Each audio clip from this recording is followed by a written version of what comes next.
जय श्री राम दोस्तों। कहते हैं कि हमारी मृत्यु विधाता लिखता है।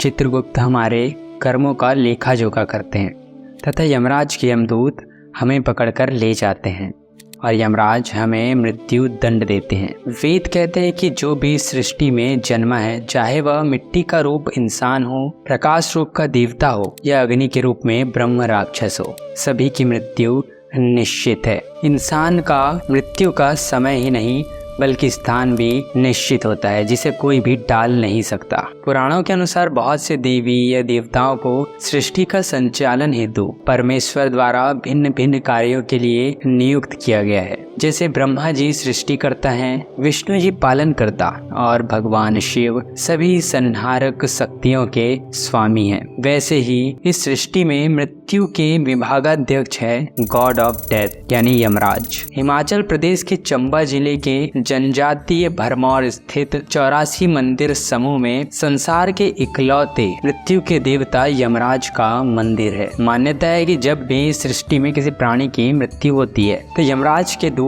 उसकी आत्मा को पकड़कर इस मंदिर में चित्रगुप्त के सामने प्रस्तुत करते हैं और चित्रगुप्त उसके कर्मों का लेखा जोखा उसे बताते हैं और चित्रगुप्त के सामने वाले कमरे में उस आत्मा को ले जाया जाता है, जिसे यमराज की कचहरी कहा जाता है। यमराज उस आत्मा की भाग्य का फैसला करते हैं कि वह स्वर्ग जाएगा या नरक जाएगा। कहते हैं कि जो भी अपने अंतिम समय में यहाँ आता है उसे भगवान यमराज के दर्शन अवश्य होते हैं। इसके अलावा यह भी माना जाता है कि मृत्यु से पहले यमराज द्वारा 4 चिट्ठियां भेजी जाती है। यमराज द्वारा भेजी गई यह चिट्ठियां कौन सी है तथा उन्हें इतना भयानक रूप कैसे प्राप्त हुआ, ऐसे ही यमराज से जुड़ी कुछ कहानियां हैं जिसे आप सुनकर हैरान रह जाएंगे। तो आइए आज हमारे इस वीडियो के माध्यम से यमराज से जुड़ी हुई कुछ अनसुनी कहानियों के बारे में जानते हैं।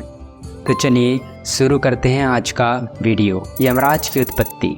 ऋग्वेद के अनुसार यम सूर्यदेव तथा माता संजना के पुत्र है। इनकी एक जुड़वा बहन है यमी, जो कि बाद में यमुना नदी हुई। कुछ कहानियों के हिसाब से माना जाता है कि यम और यमी पहले व्यक्ति है तथा जिन्होंने मानव जाति का निर्माण किया। लेकिन कुछ संस्करणों के अनुसार यम और यमी जन्म लेने के बाद मरने वाले तथा पुनर्जन्म में प्रवेश करने वाले पहले व्यक्ति है। यमराज फर्स्ट मॉर्टल होने के कारण मरने वालों में प्रमुख कहलाते हैं। यमराज का भयानक रूप। यमराज को उनके गहरे हरे रंग, बड़ी बड़ी आंखें, काले मूंछों वाले, लाल वस्त्र एवं चमचमाते हुए मुकुट धारण करने वाले के रूप में चित्रित किया जाता है। उनकी सवारी भैंसा है तथा वह हाथ में हमेशा गदा और पास लेकर घूमते हैं और उनके इस भयानक रूप से सभी लोग भयभीत रहते हैं। कहते हैं कि यमराज बचपन से ऐसे नहीं थे, बल्कि वह बचपन में बहुत ही सुंदर युवक हुआ करते थे, जिनके रूप को देखकर सभी लोग उन पर मोहित हो जाया करते थे और इसी बात का उनको एक बार अभिमान हो गया, जिसकी वजह से वह अपने कर्तव्य पूरे नहीं कर पा रहे थे और इस वजह से पूरी सृष्टि में अंधकार छाने लगा। मृत्यु के देवता मृत्यु तथा जीवन का सामंजस्य बनाने के लिए बहुत आवश्यक है और अपने इसी कार्य को पूरा न कर पाने की वजह से पूरी सृष्टि में सब कुछ उथल पुथल हो गया। पापी और दैत्यों का मृत्यु से भय समाप्त होने लगा और इसी वजह से परेशान होकर सभी देवी और देवता भगवान शिव की शरण में गए और जब भगवान शिव को यह बात पता चली तो उन्होंने यमराज को सबक सिखाने का निर्णय लिया। तब भगवान शिव ने यमराज को कैलाश पर्वत पर बुलाया और पास के तालाब से पानी लाने को कहा। यमराज तालाब के पास पहुंचकर शांत जल में अपना प्रतिबिंब देखकर आश्चर्यचकित हो गए। उन्होंने देखा बड़ी बड़ी मूछें और उग्र आंखों वाला आदमी उन्हें घूर रहा है और उसे देखने के लिए वह नीचे झुके और वह आदमी इतना स्तब्ध था कि वह हिल भी नहीं पा रहा था और आखिर में यमराज को होश आया और वह क्षमा याचना मांगने के लिए वापस भगवान शिव के पास गए। लेकिन भगवान शिव अपने ध्यान में लीन हो चुके थे। तब यमराज एक भगवान से दूसरे भगवान की ओर दौड़ते रहे, पर कोई भी उनकी समस्या का समाधान नहीं कर पा रहा था। अंत में भगवान यम ने भगवान विष्णु की प्रार्थना करने का निर्णय लिया और कई वर्षों तक भगवान विष्णु की प्रार्थना करने के बाद अंततः भगवान विष्णु प्रसन्न हुए और उनके सामने प्रकट हुए। तब भगवान यम ने भगवान विष्णु से यह वरदान देने को कहा कि वह उनका सुंदर स्वरूप वापस लौटा दे, परंतु भगवान विष्णु ने यह वरदान देने से इनकार करते हुए कहा कि मैं तुम्हारा यह सुंदर शरीर तो वापस नहीं लौटा सकता, परंतु तुम्हारे सर पर जो सींग है वह मैं किसी अन्य प्राणी में स्थानांतरित कर सकता हूँ और वही प्राणी तुम्हारी सवारी होगा।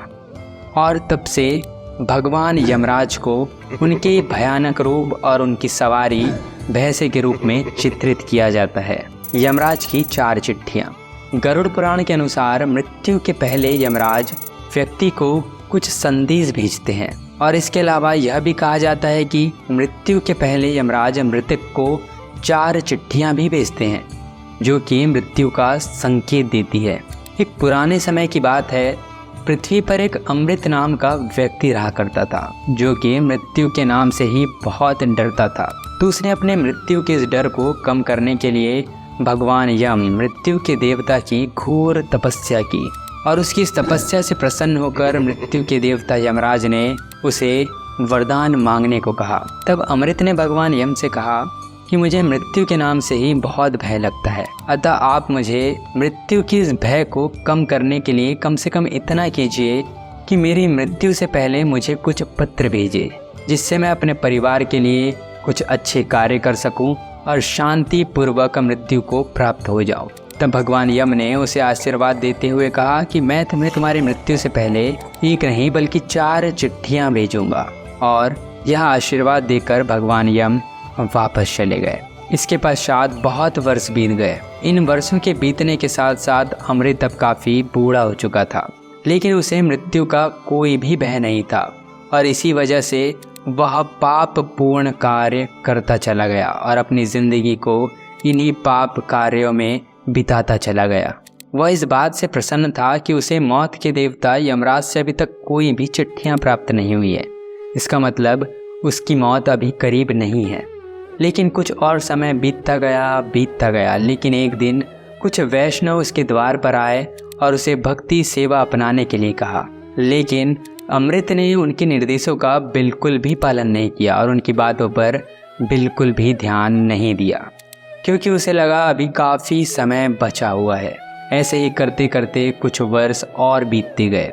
अमृत और बूढ़ा होता चला गया और इस समय तक उसके अधिकांश दांत टूट चुके थे और फिर से वही वैष्णव उसके द्वार पर वापस लौटे और उसे उसकी मृत्यु की चेतावनी दी।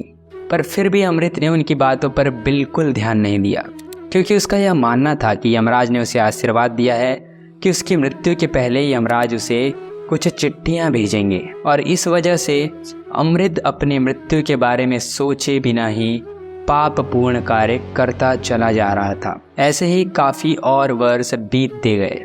अब इन वर्षों के बीतने के साथ साथ अमृत काफ़ी बूढ़ा हो चुका था और एक दिन उसे दौरा पड़ गया और इस दौरे पड़ने की वजह से वह लकवाग्रस्त हो गया। लेकिन फिर भी उसे मौत का कोई डर नहीं था। लेकिन कुछ समय बाद ही साक्षात यमराज उसके सामने आकर खड़े हो गए। अमृत चौंक गया और डर के मारे कांप उठा। तब यमराज ने अमृत से कहा कि तुम्हारा अंतिम समय अब आ चुका है, तुम्हारा पृथ्वी पर यह जीवन अब समाप्त होने वाला है। तब अमृत ने घबराते हुए यमराज से कहा कि आपने तो मुझे आशीर्वाद दिया था कि मेरी मृत्यु से पहले आप मुझे कुछ चिट्ठियां भेजेंगे, लेकिन आपके द्वारा भेजी गई कोई भी चिट्ठी मुझे अभी तक प्राप्त नहीं हुई है। तब यमराज ने अमृत से कहा कि तुमने अपना सारा जीवन आध्यात्म में रुचि न रखते हुए इंद्रिय भोग में बिताया, तो तुम मेरे द्वारा भेजे गए पत्रों को कैसे जान सकते हो? एक नहीं बल्कि 4 पत्र मैंने तुम्हें भेजे थे, लेकिन तुमने उन सभी पत्रों को नज़रअंदाज कर दिया। तब अमृत बहुत हैरान हो गया और भगवान यम ने अमृत से कहा कि मैंने तुम्हारे शरीर को कागज बनाकर शारीरिक परिवर्तनों की कलम से तुम्हें पत्र लिखे और समय व दूत है जिसने इन पत्रों को तुम तक पहुंचाया, लेकिन तुमने उन सभी पत्रों को नज़रअंदाज कर दिया। महाभारत काल में यमराज का अवतार। मृत्यु और न्याय के देवता यमराज का जन्म एक बार मानव के रूप में पृथ्वी पर हुआ था। द्रौपद और पांडु के बुद्धिमान व सौतेले भाई, हस्तिनापुर के प्रधानमंत्री पांडव और कौरवों के चाचा विदुर के रूप में। भगवान यमराज का जन्म एक शूद्र महिला राजकुमारी अंबिका की दासी से हुआ था। राजकुमारी अंबिका महर्षि व्यास के रूप से इतनी भयभीत हो गई थी कि उसने अपनी जगह अपनी दासी को भेज दिया और महर्षि व्यास ने अपने ज्ञान और तप के बल पर उसे गर्भवती कर दिया। लेकिन यह सब कोई दुर्घटना नहीं थी। विदुर व्यास के द्वारा उत्पन्न हुआ यह पुत्र यमराज ही था, जिसका श्राप के कारण पुनर्जन्म हुआ था। ऋषि मंदव्य ने उसे यह श्राप दिया था और ऐसा हुआ था। एक समय की बात है कि एक बार ऋषि मंदव्य हुआ करते थे, जो कि घोर तपस्या में लीन रहते थे और साथ ही उन्होंने मौन व्रत भी रखा हुआ था। और इसी समय के दौरान कुछ चोर उनके आश्रम में आकर घुस गए। उस राज्य के राजा ने सैनिकों को उन चोरों को पकड़ने का आदेश दिया। राजा के सैनिकों ने उन चोरों का पीछा किया और वह मंदव्य ऋषि के आश्रम तक पहुंच गए और सैनिकों ने उन चोरों को पकड़ लिया तथा उन सैनिकों ने ऋषि मंदव्य से पूछताछ की, लेकिन ऋषि मंदव्य मौन व्रत थे। इस कारण उन्होंने कोई भी उत्तर नहीं दिया और ऋषि मंदव्य के उत्तर न देने के कारण सैनिकों ने चोरों के साथ साथ ऋषि मंदव्य को भी गिरफ्तार कर लिया और राजा के आदेशानुसार चोरों तथा ऋषि मंदव्य को सूलों पर चढ़ा दिया गया। सूलों पर चढ़ाए जाने के बाद चोरों की तो मृत्यु हो गई, परंतु ऋषि मंदव्य को कोई भी नुकसान नहीं पहुंचा। राजा यह सब देखकर आश्चर्यचकित रह गया। तब ऋषि मंदव्य ने राजा को सारी सच्चाई बताई और सारी सच्चाई जानकर राजा ने ऋषि से माफ़ी मांगी और उन्हें रिहा करने का आदेश दिया। परंतु मंदव्य ऋषि यह बात जानना चाहते थे कि आखिर उनके साथ ऐसा क्यों हुआ और वे यमलोक जा पहुँचे। तब यमराज ने ऋषि मंदव्य को बताया कि एक बार आपने 12 वर्ष की उम्र में एक मक्खी को नुकसान पहुंचाया था, इसीलिए आपको यह सजा मिली। यह बात सुनकर मंदव्य ऋषि बहुत क्रोधित हुए और उन्होंने कहा कि मुझे इस बात की सजा दी गई जो मैंने जानबूझकर की भी नहीं थी। और उन्होंने यमराज को श्राप दे दिया कि तुम धरती लोक में जन्म लोगे और आजीवन भुक्त भोगोगे, जिसके कारण यमराज का जन्म विदुर के रूप में हुआ और उसे आजीवन कई मुश्किलों का सामना करना पड़ा। तो बस यहीं तक था आज का वीडियो। हमारे द्वारा दी गई जानकारी आपको कैसी लगी कमेंट सेक्शन में ज़रूर बताएं। मिलते हैं एक और नए वीडियो के साथ, तब तक के लिए बी सेफ। जय हिंद, धन्यवाद।